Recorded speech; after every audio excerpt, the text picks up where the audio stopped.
घरे तेजपत्र जालिले कौन घटिबो। घरे 10टी तेजपत्र जालिले कौन हेबो जानतु वास्तु नियम।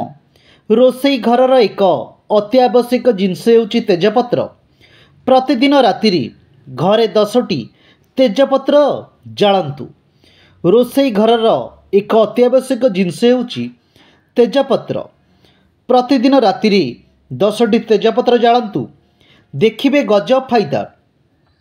जनाशुना ज्योतिष कहते जे खाद्य यार व्यवहार व्यतीत यह तेजपत्रर अनेक गुण रही।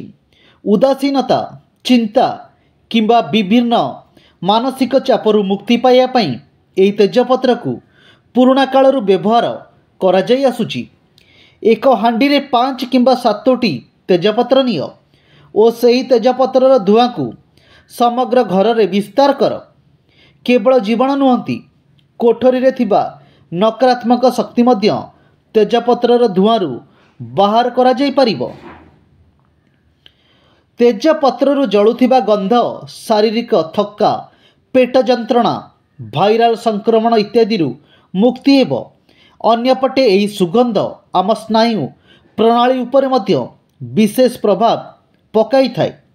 आज आम आपनकु तेजपत्रर किछि एपरि फायदा बाबद कहबाकू जाउछु जाकि आपणक पई बहुत उपयोगी। यह भितरे बहुत किछि औषधीय तत्व रही थाए। आपण माने तो जानिथिबे भारत को मसलार ग्रंथागार कुआ जाए। एपरि कौनसी भारतीय नथिबे जे माने मसलार व्यवहार करू नथिबे। एहा छड़ा एहार व्यवहार आयुर्वेदिक औषध रूप में मध्य करा जाई थाए। खाद्य रे तेजपत्र पकाइले खाद्यर सुगंध बढ़ी थाए। खाद्य तैयारी करिबारे तेजपत्र को प्रयोग करा जाए, जा फल रे खाद्यर स्वाद सह तार सुगंध बहुत बढ़ी जाए। घरे तेजपत्र जालिले एही सब फायदा मिली थाए।